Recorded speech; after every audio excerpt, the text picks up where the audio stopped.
Hi friends, మిరియాల రసం పెట్టానండి. మిరియాల రసం అండి వేరుగా ఉంటుంది, టమాటా రసం వేరుగా ఉంటుంది. ఉట్టి టమాటా మనము బాయిల్ చేసుకొని కలుపుకొని ఈ విధంగా పెట్టుకోవచ్చు. అదే టమాటా రసంలో మనం మిరియాలు కొట్టేది కూడా వేసుకోవచ్చు. ఈ ఫుల్ వీడియో చూడాలంటే మన పాత వీడియోలో ఉంది.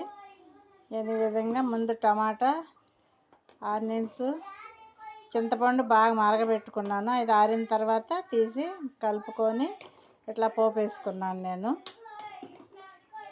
చాలా అంటే చాలా బాగుంటుందండి. కొంచెం జలుబుగా ఉన్నామంటే ఇది కానీ పెట్టుకొని ఉట్టిగా కొంచెం కారం తక్కువ ఉంటుంది కాబట్టి కారం వేయం. మనము పోపులో ఎండుమిర్చి వేస్తాము, ఆ ఎండుమిర్చి మనకు కారము. కొంచెం ఒక గ్లాస్ లాగా వేసుకొని ఉట్టి తాగినా మంచిగా మనకి జలుబు అట్లాగా గొంతు బొంగురు పడినట్టున్న పోతుంది. రైస్ లేక కూడా బాగుంటుందండి. ఇది చాలా అంటే చాలా బాగుంటుంది. మనకు డైజెషన్ కూడా ఫ్రీగా ఉంటుంది మిరియాల రసం. దీంట్లో కొందరు బెల్లం కూడా వేసుకుంటారండి. బెల్లం తినాలనిపిస్తే బెల్లం కూడా వేసుకోవచ్చు. స్వీట్ తినే వాళ్ళకి బెల్లం వేసుకోవచ్చు.